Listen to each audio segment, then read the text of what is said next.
I was becoming really disconnected and overwhelmed at the smallest things. I put my headphones on, I got all settled in, I had a little blanket I was laying down, and I had a panic attack. You all of a sudden tell your nervous system, oh, you have to be quiet now, you can't have any thoughts floating around. That feels unsafe. We've purposely activated the amygdala, increased that threat detection system, shifted purposely towards urgency and risk management, creative problem solving. All of those become very limited when we're very stressed. Welcome to the Swedish Wealth Institute podcast. I am your host, Daniel Wood. If you are someone who keeps pushing, keeps performing, and keeps showing up for everyone else, but underneath it, you feel overwhelmed, disconnected, or numb, then this episode is for you. Here's the truth. Most people never realize that they are not just stressed. They're stuck in a nervous system pattern that quietly drains their energy, joy, and capacity. What if the reason that you cannot think clearly, feel deeply, or move forward is not laziness, lack of discipline, or lack of ambition at all? Most people try to push harder, stay productive, and override what their body is telling them. And it keeps them trapped in burnout, disconnection, and functional freeze. Today, I have the honor of sitting down with Petra Brunnbauer, an author, coach, and expert in functional freeze, who helps people understand how chronic stress affects the nervous system and how to rebuild the internal capacity to heal, regulate, and lead from a more grounded place. So in this episode, we break down why high performers can look successful on the outside while feeling completely shut down on the inside. We discover the real reason chronic stress leads to overwhelm, numbness, and disconnection, and what functional freeze actually is. And how to start rebuilding your nervous system capacity so you can make better decisions, feel more like yourself, and lead with more clarity and calm. What Petra says about success, safety, and the mind-body connection might completely change how you think about performance and resilience. So make sure you stay with us to the very end, because the final insight is something that almost no one talks about, but can completely shift how you approach stress, healing, and leadership. Let's get into it.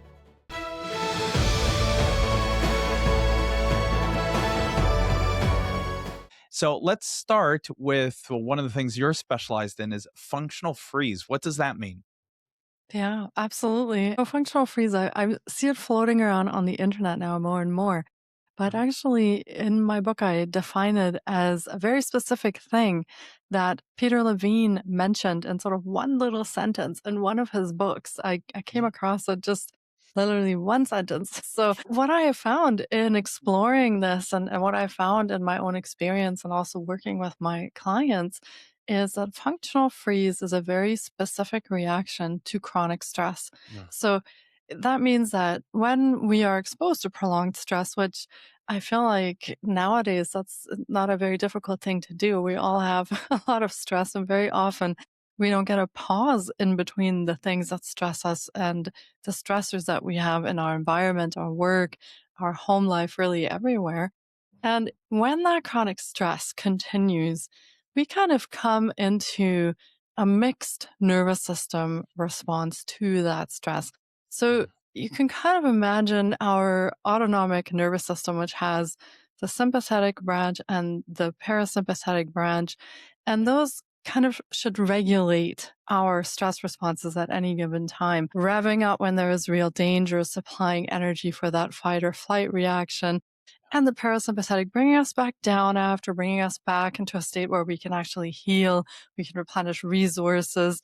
And those two branches are supposed to do this in a way that's, of course, balanced and appropriate to our lives. However, nowadays, with all of the stress we have, I have found that both of these can get stuck in sort of the on position.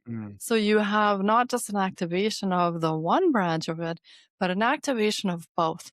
And then you can imagine, try driving your car with one foot on the brake and one foot on the gas and see what happens. You're not going to go anywhere. And after some time, you're probably going to burn out the engine. And this is kind of how it works for us humans as well. If we have both of these branches fully activated, and we don't get time to rest, we don't get time to reset, we don't have time for those cortisol levels, for example, to come down properly, it is going to do some damage to our bodies. And it's not a way we can function long term. So that's where functional freeze comes in. You are functional because you are activated, you're working, you're doing the things that you need to be doing to stay productive, put a roof over your head, feed your family. On the other hand, you're also in a type of shutdown, a partial shutdown that Mm. actually disconnects you from a lot of the things in your life, like emotions, joy, sometimes even relationships. Everything becomes too much. You have the sense of overwhelm internally. So that's really in a nutshell what functional freeze is all about. That sort of paradoxical state in the nervous system.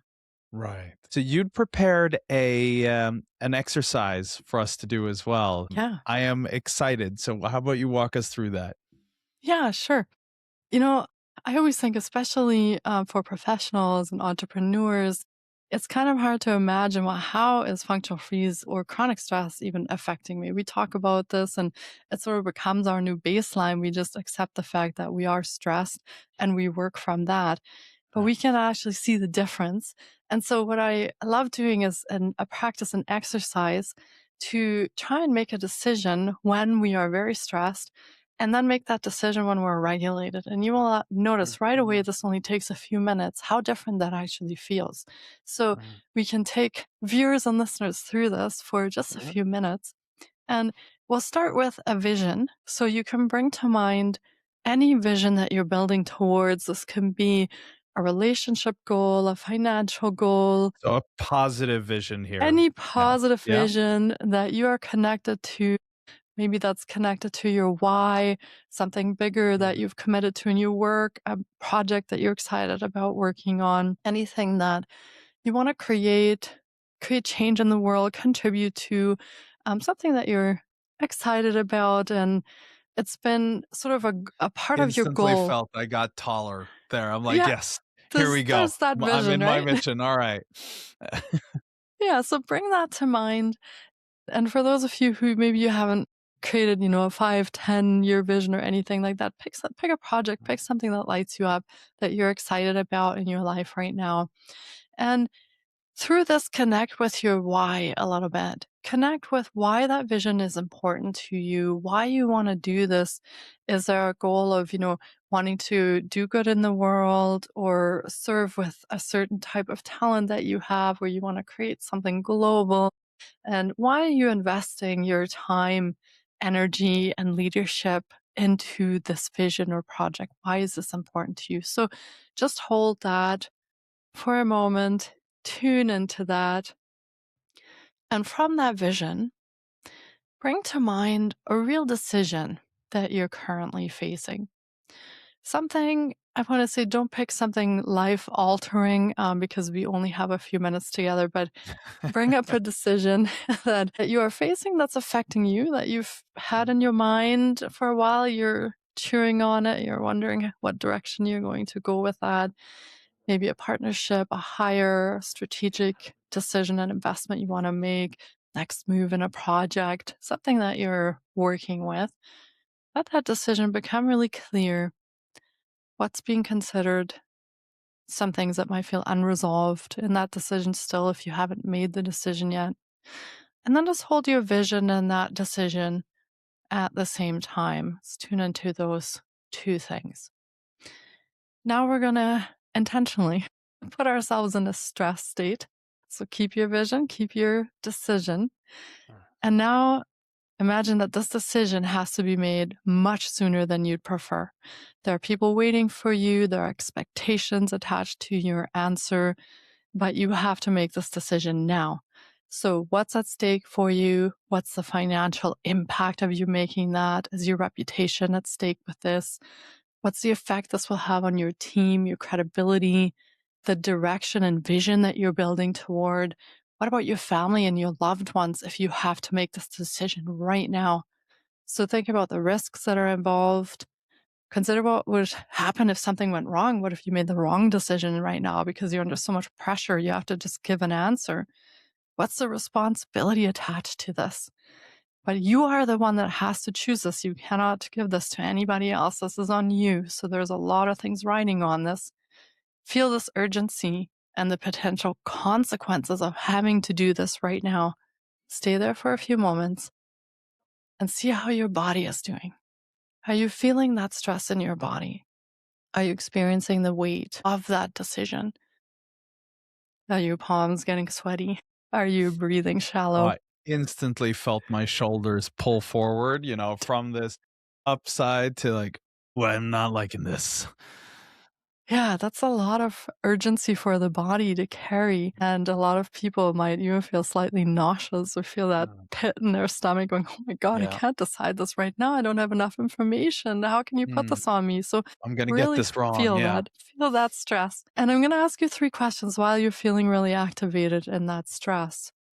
And you can answer those silently in your mind or write them down even if you want. So, how urgent does this decision feel to you right now that we've revved you all up and told you you have to make this now? And what solutions and paths forward do you actually currently see when you're so stressed out, but you know you have to decide right now? And what would you need in order to feel ready to decide? So, just sit with those just for a moment. Feel that activation, feel that urgency. If your mind feels busy or scattered and you think this is difficult to answer, that is totally fine. That's why we're doing this, to experience that. When you've tuned into that, you kind of realize that you are in a stress response right now. We've purposely activated the amygdala in your brain, which is involved with your stress response. We have increased that threat detection system in your nervous system. We have shifted purposely towards urgency and risk management. And so there we are impacting our access to motivation, to focus, to higher thinking, to decision making, long-term planning, creative problem solving, all of those become very limited when we're very stressed. So let's shift that stress state now. Let's get out of that. So we'll move a little bit of activation first. So shake yourselves Yep. out. If you're standing, shake your legs. If you're sitting, shake your arms, your upper body. We want to move some of that stress energy that we just created away and out. We don't want to be sitting on Mm. this now. So let that move through.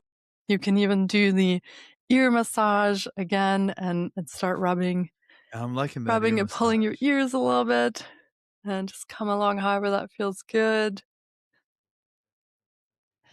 And you probably feel yourself taking a deeper breath right now that we're kind of getting rid of all of that energy. We're just moving that through the body. And when you're ready and you feel like you've shaken out, you've massaged yourself a little bit, take a big breath in through the nose. And you can even put your hands over the chest or heart area if you like. You can keep your eyes open or closed and take an exhale. We'll just do that a couple more times. Breathe in through the nose and out through the mouth. Discharge some of that energy.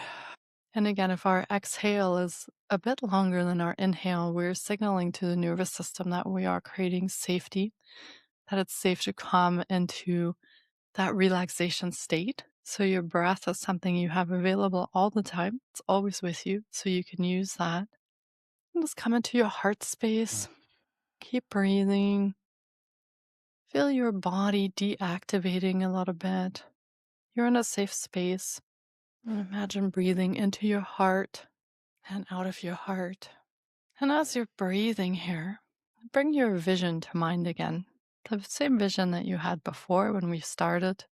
And connect to that vision now through your heart space, through being in your center, embodied, connected to your body. And think again about your why. Why are you wanting to invest your time and energy and resources into this? Why is this important to you? And connect with all the beautiful feelings that are surrounding your vision. If you have excitement and joy, maybe gratitude if you're working with other people in your space. Just feel that you're maybe building a global vision, you have community, part of that, feel that sense of belonging. So, whatever comes up for you while you're connecting to that vision.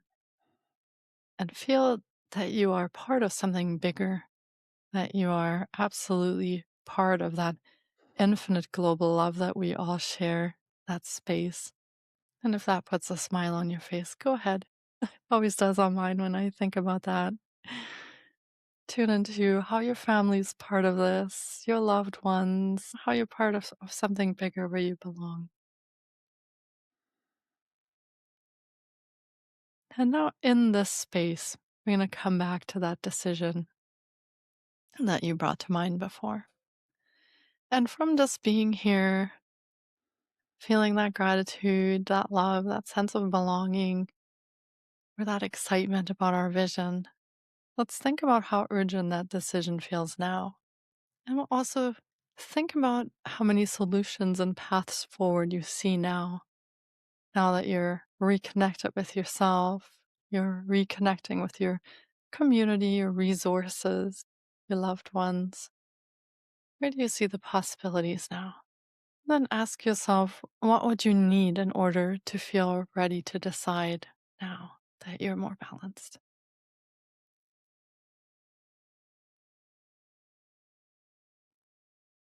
And compare decision making in this state to how decision making felt before in the other state, in the stress state. And see what changed in your body as you're more centered. My hands are really warm, for example. I don't have that sick Mhm. feeling in my stomach that I had under urgency. I'm, I'm not panting. Yeah, So, shoulders are still back, it's, breath is deeper, gas and brake functioning at the same time and never getting a chance to relax and restore. yeah. So how does functional freeze play out in life? Like for a leader, how do you see if someone is in that functional freeze situation? Yeah. I think what I noticed myself, I'm an entrepreneur as well. I work as a coach. So I have a lot of that business stuff around me. So in my own life, I noticed this mainly that I was becoming really disconnected and overwhelmed at the smallest things. So the Mm, things that really brought me to where I built my business, where I created that part of success, suddenly weren't working anymore. And that put me in a bit of a panic because I thought to myself, well, you're educated, you're this, you're that. Why can you not move forward? And I realized at some point that all of the tools, the techniques, everything I had learned up to that point, had implemented in my journey as an entrepreneur, were not moving me forward anymore. mm, And I noticed that gap of I had a vision, I had big goals and where I wanted the business to go. But there was a sense of disconnect and overwhelm at the smallest things. Ask me what color stickies I wanted to buy or color Sharpies. And it was such a momentous decision that I couldn't make it. And that right. was unusual. And so I think when, as leaders, CEOs, and visionaries, when you realize that there is a disconnect in how you used to operate, Yeah. and suddenly you will notice that, and there might be a small sense of panic because you're realizing, wow, okay, everything I did to here is not working anymore. What do you do when you're in that situation? Because I think, there's both, as you say, when you're overwhelmed and you're stressed and you're in it and you just like, I can't make another decision. I'm out of decision juice now. But also in successful times, as you're scaling, you're coming into a new level of play, which can be terrifying because your skill set brought you here, but it's not what's going to get you through there. And also, of course, the opposite, like a lot of us went through during COVID when the world Yeah. changed. And so they're like, no matter what you do, you might be going backwards, you might be standing still, you're going forward. In any case, it will be terrifying. What do you do when you notice that I'm getting into that functional freeze? Yeah. I think the first part that you already touched on, you're becoming aware.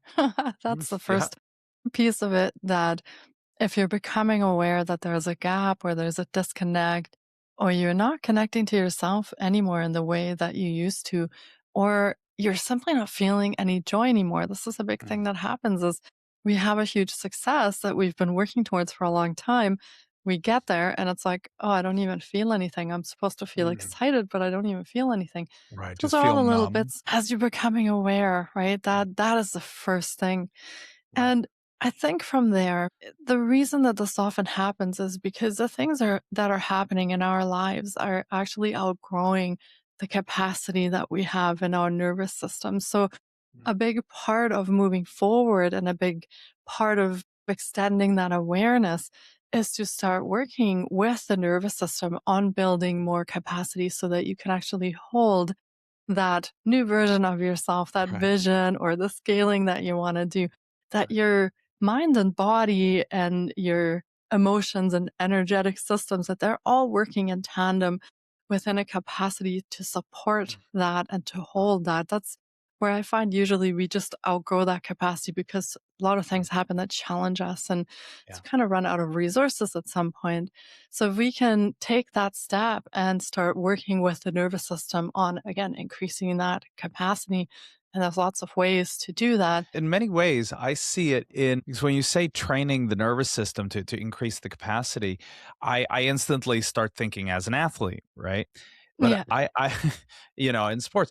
So what I really see, and I've been doing a lot of energy work lately, and Uh-huh. we're going into the body, and it's I see it in many ways more as it's a part of the recovery process. Uh-huh. So where this pressure we're putting on ourselves, it's like being in the gym, just constantly lifting weights. So hypothetically, you should be getting stronger. But as any athlete knows, if you are always in the gym working out and you're never resting, you're not getting enough sleep, you're not eating right, your muscles aren't going to get stronger. They're going to get more injured and Yeah. probably going to start, cannibalizing themselves. Yeah. And so in many Resources. ways, it's not about training the nervous system to get stronger. It's not push-ups for the No, nervous system. It's no. sleep for the nervous system. Actually finally turn it off and let it recover a little bit. Yeah. And for many people that have been in activation for such a long time, because some people are in activation for, I want to say years even, Mm. it's a really hard thing to do. When I first started meditating, for example, so the first time I was in a group doing a guided meditation on Zoom, right? And so I put my headphones on, I got all settled in, I had a little blanket I was laying down, and I had a panic attack. And Oh, so wow. the thing is that when we're activated for so long, this is the default Mm. response for our nervous system. And you all Right. of a sudden tell your nervous system, oh, you have to be quiet now. You can't have any thoughts floating around. Yeah. That feels unsafe. And Right. it's possible that you get a reaction to that. For me, that Right. was a panic And so attack. how do you handle that? What do you do if you're coaching someone and you see this is what they need and you try to get them to relax and their reaction is not, going down into relaxation, they shoot up. What do Yeah. you do at that point? You have to meet people where they're at, and we can only go at the pace that their nervous system wants to go at. Right. Every person is their own specialist and expert on their own healing journey, right? So Mm. their bodies and their minds and their emotions are forging that path to Mm. how they want to heal. And so for me, I just support that. I hold that container. We try different things, but really, it's the person doing the healing, the person building the capacity Right. that will decide what that pace is going to be and what that looks like for them. For some people, doing a meditation might be extremely relaxing and they want Yeah. to do this before going to sleep, before going to work. And for other people like me, that's not what my nervous system needed. My nervous system needed safety first. So we Yeah. have to work on that. It's everyone's journey is really unique, I want to say, even though Right. we have a lot of the same biology across all Mm. humans, how we experience that and what our experience with functional freeze is very unique for every Right. person. So that's why a lot of the times when I say something or I suggest something or I share a new methodology I found, right, Mm. it's always with the caveat that, well, this worked for me, but see how this feels for you. Mm. Try it. If it works, do it. If it doesn't work, discard Mm. it because of that uniqueness that we all have. Right. Going through a normal life, right? We learn about increasing our ability to focus. Yeah. We practice that in school or, our physical ability by going to the gym. I cannot remember a single time growing up or in school that someone said, "Well, we're going to work on your nervous system's capacity now." Yeah. So it's not something that we've been taught. So how Yeah. do you train the nervous system? Yeah. It's a process, I wanna say. It's not a magic fix where let's do some breathing and then everything's Yeah. gonna be great. I wish that was Push-ups the for the case. nervous system. That would make it so much easier. Mm, But I think a lot of people find that building capacity in your nervous system also requires reestablishing a sense of internal safety. Very often we get disconnected mm, from that. And it's not always a physical safety. It can be safety in, monetary, financial, relational, yeah. different ways that we perceive safety in our nervous system. Could be through relationships if we had issues with caregivers when we were younger and we have a sense of abandonment and that, all ripples into our adult life. So Yeah. no matter where we are at as adults, there's usually components where that internal safety somehow got disconnected a little bit. And working on that, there are different kinds of breath work, for example, right? We can connect to our body in that way. Somatic work, there is Define that hypnosis. somatic work. What does that Yeah, mean? so that is returning to the body, working with movement, working with sensation, working Mhm. with our own awareness of what's going on in our body. How are we reacting? How are we actually doing? That becomes disconnected often when I'm in functional freeze and you ask me, "Are you tired?" I will usually say, "I don't know, but I gotta keep going because I have way too much to do." Mhm. Right there, I'm overriding what my body is telling me. I'm probably Mm, really exhausted, but I'm not tuning in to make that right. connection and find out what those sensations are. And very often we have no idea what our hands are feeling like, our elbows, our knees, our feet. That's not something that we think about in daily life. But coming back to that connection of the mind and body is one of the parts that we can actually work with that mind body connection to increase our capacity and our resilience So by and many, doing many that, more things. by listening to the body's signals and actually following that, that actually trains the nervous system to increase capacity? It can, yeah. And we do use a lot of other things, of course, with that Mm, as well. There are many amazing modalities. We use tapping, EFT tapping, for mm, example, energy medicine. If you've ever worked with Donna Eden or heard of her work, she has amazing work.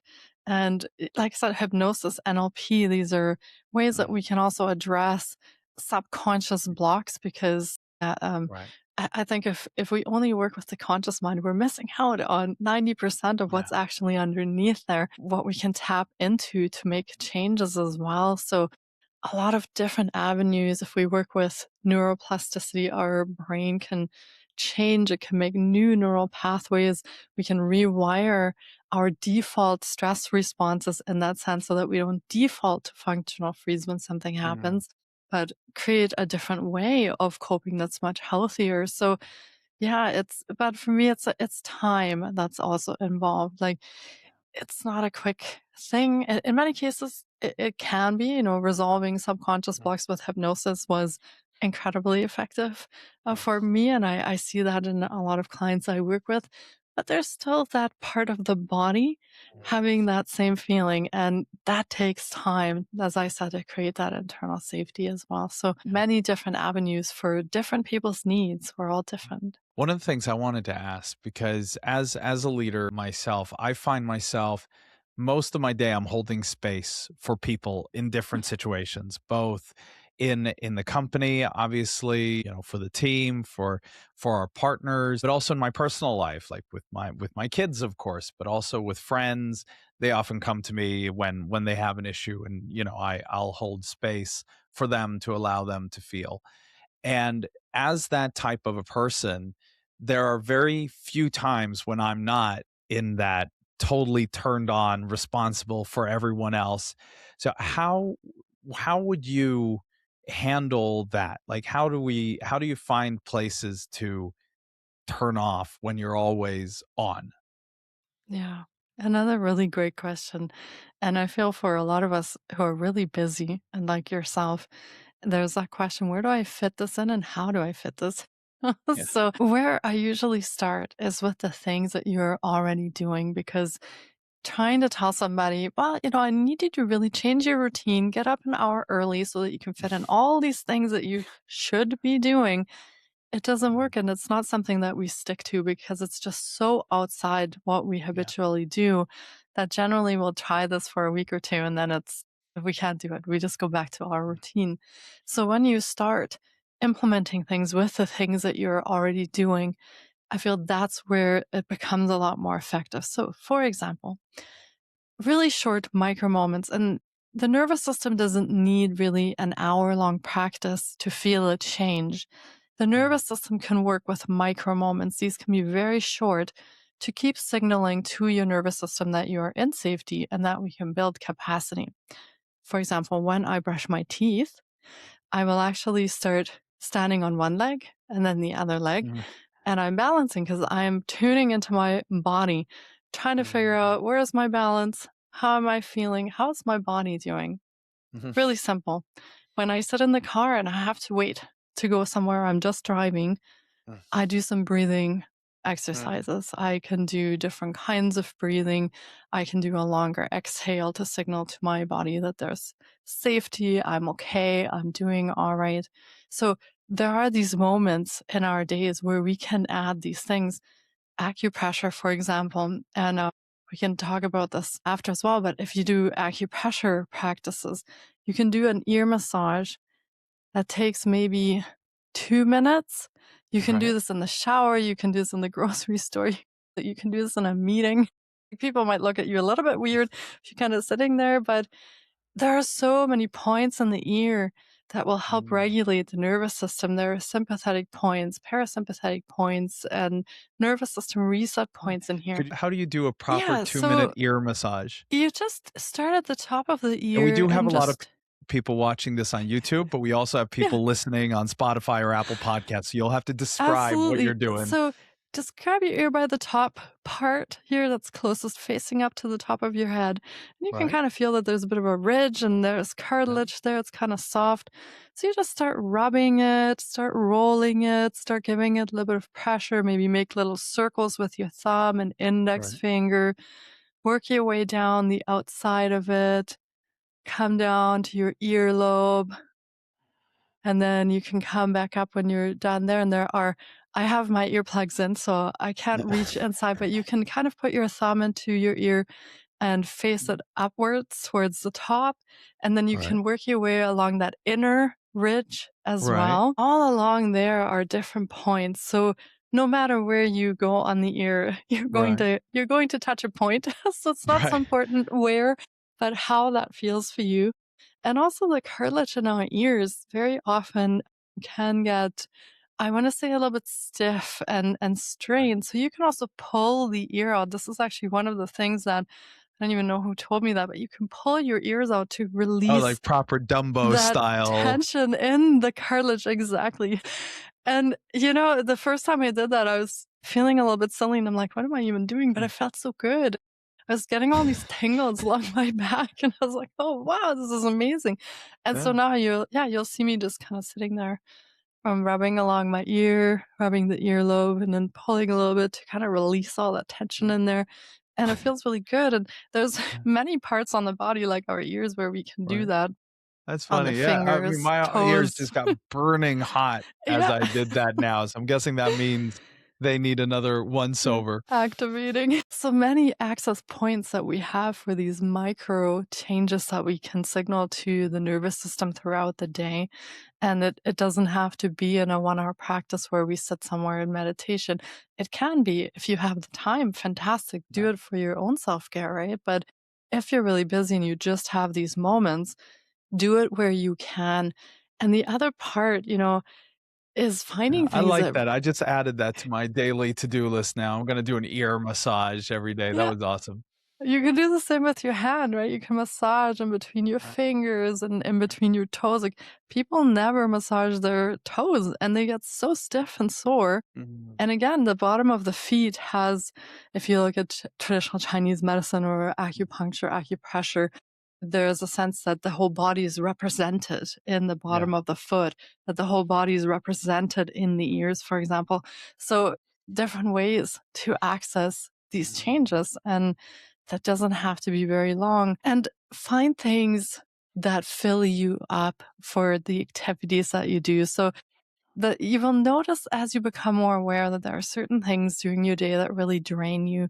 There are certain people that you might spend time with that you may find you walk away and you go, I'm glad that's over. I'm really worn out now, right? And as you start noticing those things, start adding some of the pieces in that actually give you energy back. Maybe that is, doing a fun cooking dinner time with your kids because it's just fun and gets really messy, right? Or you like going for a walk because there's a beautiful sunset outside. Maybe you have pets, so you take your dog for a walk or something, and you come back and think, wow, that was actually really felt really nice. So tuning into the things you notice that fills you back up and adding just a few more of those throughout the day can be small little things, can be those 5-minute micro changes, doesn't have to be anything big. But you'll find that when you do this throughout the day, you're actually continuously starting to signal to your nervous system that you're building safety and that you are making changes. So over time, that adds up. Right. I could almost hear our listeners when you said everyone is the expert on their own healing journey. I could almost hear people go, no, I have no idea. How do you actually get that insight into how do you start trusting what your body is asking you to do? Yeah, that's a great question. And again, for me, so related to that mind body disconnect that we often experience when it comes to chronic stress. So, somebody told me once that when we are in chronic stress and our mind body connection gets disrupted, we become these little bobbleheads. We technically just live in our heads. We make decisions, we think about things, we overthink things, we berate ourselves. We are our own worst inner critic on everything, but it all happens in our head. So you Right. see, there is this disconnect where we are not in our bodies really anymore. We're just functioning from our heads and from a Right. very logical and mental level, a cognitive level. So part of coming back to that inner expert and understanding your intuition and your own inner wisdom, I think is healing that mind body connection. And as we said before, when we start coming more into our body, when we actually start becoming aware of what our body is even doing down there, we come Right. out of our head and we come back into feeling and sensing and being part of that. I feel like almost half of our life is cut off because we're just living from here on up. When we come back into our whole selves, it doesn't usually take that much time that you start getting these little twinges of, oh, I have a really sore back. Maybe I should take a Mm. break. Or I have a headache. Maybe I should hydrate and just Yeah. do breathing for a little bit. And that's your inner guidance. That's where that Yeah. expert comes from, right? It's your Yeah. body is sharing, but very often we just don't listen. And it's just coming back to that, reconnecting those pieces. And eventually you will actually notice, I think that you do get a lot of signals from your Mm. body about all sorts of things that concern your own well being. And it's just about tuning into that and listening in. What's interesting for me is I'm basically it's the same decision I'm going to make on this one. The difference is in that stress field, I felt like I only had one option. Yeah. Now I see all the options. I'm still making the same decision, but Yeah. I'm making it because I want to rather than this is my only option here. I'm choiceless. Yeah.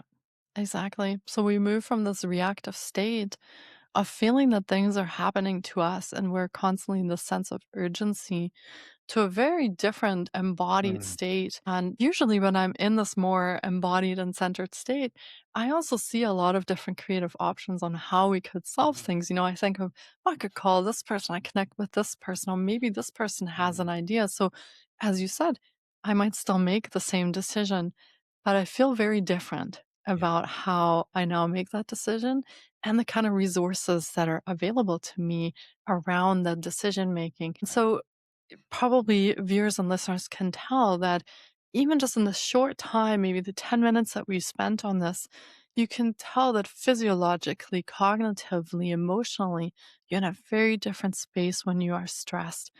And that's the state that we want to resolve. We want to bring Right. you more relaxation, bring you into a more embodied, more aligned state so that you're not reacting to the things in your life, but you're coming into choice, you're coming into joy, you're coming into gratitude. And from that space, you are living your life with access to the higher thinking, to all the areas of your brain that get shut down when stress just takes over, Mm. and really have access to all of those resources. So, So the yeah. question that's coming up for me is, obviously this is awesome and I love being the guinea pig in these podcast episodes. Yes. The difficulty I think is, how do I do it to myself? Right? It's amazing when you're doing it, but I can't call you every time like, "Hey, Petra, I'm getting stressed now. Come on, walk me through this." So how do I do this to myself without being reliant on having someone else come and save me? Yeah, exactly. And so that's why we want to build capacity in the nervous system Mhm. because that's where you will be when you are building and have built that capacity. You will automatically come into the state of having the choice of being more grounded, being more balanced. So, how you do this is exactly through these little bits and pieces that we've been putting together, connecting the dots on. Do these micro moments in your day, do these micro moments in your work life to start building that capacity. So, Mm. as you are making these changes in your life, you keep signaling to the nervous system that it's actually safe and that capacity will increase. What that means in practical terms is that when you come to places like we were just demonstrating, your default stress response is going to start changing and your Mhm. brain is going to notice that there are more options than just that urgency that you first had available. But when you have more capacity, you're also going to see more of those choices that don't put you in a reactive mode all the time. So that is, I want to say, almost like the result of Yeah. building that capacity in the nervous system. And for yourselves, if you are in that stress state, start with basic things that are available to you. That is your breath. You can always do a little bit of breath work. That is your body. You can always come back to your body. There are points on the body that I work with, for example, between the index finger and the thumb. There's this kind of squishy Mm. part in between there. There's an amazing stress point in there. So, if you're massaging or squeezing that, for example, while you're doing a little bit of breathing, I can feel that tingling all the way down my spine. Do things for yourself, even if they're really small throughout the day, because the bigger ripple, the bigger result that you will see with this work over time is that you will exactly be in that space of choice when you're starting to feel activated and stressed. So, yeah, that's the path and a Yeah, bit of the I feel result. so much calmer. Like I could go take a nap now and just the perfect. It's as I told you before you got the call. I got some friends coming over and we're doing a Yeah, spa evening. So now I'm getting into my spa mode. So that yeah. was perfect. Every episode we always end with a rapid fire round of questions. So we're going to go back into some speed and Yes. put you in a stress response Put now. me in the So urgency. yeah, turnaround's fair game. So now it's our turn. Yeah, Uh, sounds good. so I'm going to ask you 5 questions, and you just answer.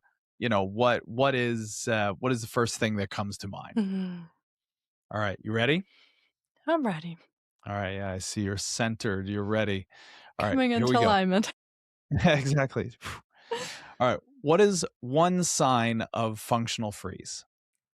Functioning on the outside and being completely disconnected on the Mm. inside. What is one habit that keeps people stuck? I think ignoring our bodies to stay productive. That Mm. is Yeah, the biggest thing. keep pushing, pushing, pushing. Pushing, yeah. Do it. Keep doing it no matter what the cost is. What's one false idea about resilience? Oh, that connects to what we just said. Yeah. Resilience does not equal pushing through. Mm. Those are not the same thing. Very true. All right. What is one regulation practice that actually makes an impact? Working on healing that mind body connection that we talked about. So, do this through using your breath because the breath also activates the vagus nerve. You can work on heart Mm. rate variability with the breath. So, the breath has amazing ripple effects. So, work on healing that mind body connection. Breath, movement, mindfulness, awareness. Those are amazing pieces that you can layer into healing that mind body connection. What is one word that defines embodied leadership? I want to say embodied, but I regulated, stole right? it. I Like was too fast. when we are regulated, that is when we can become embodied. And I Mm. think a lot of people think that regulated means that we never have stress or we never have stressful moments. It's not that at all. It just means that we can actually stay centered and balanced longer through different challenges, through different triggers, and we can return to that center quicker as well after things come and challenge us and cause us stress. So I would say that that regulation allows us to become those embodied leaders.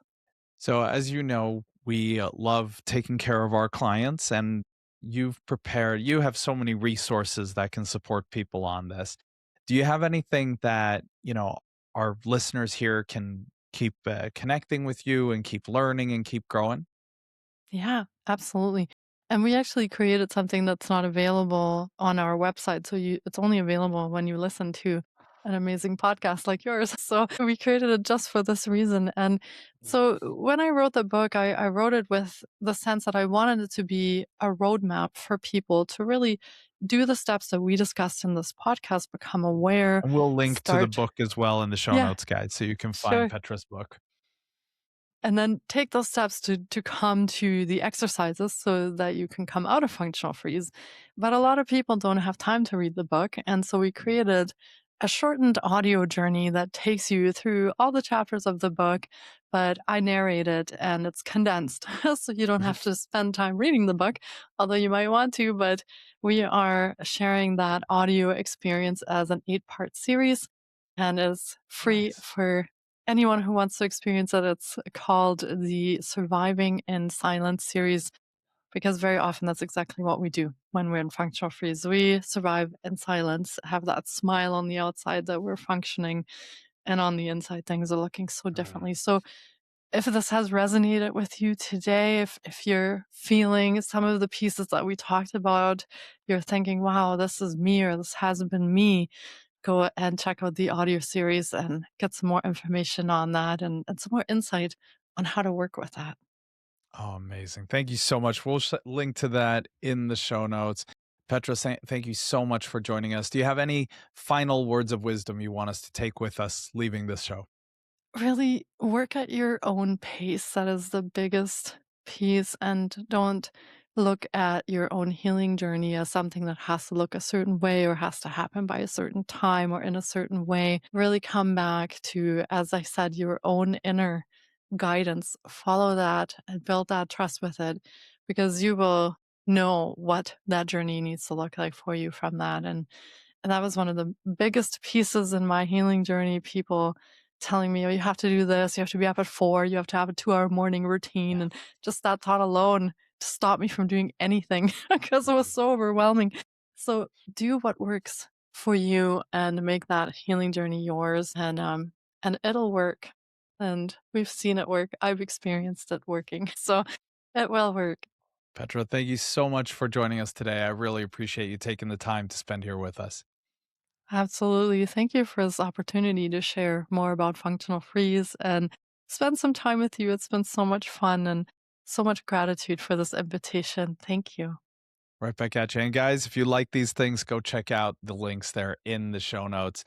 Petra, thank you so much. I appreciate you. Thanks, Daniel. Take care.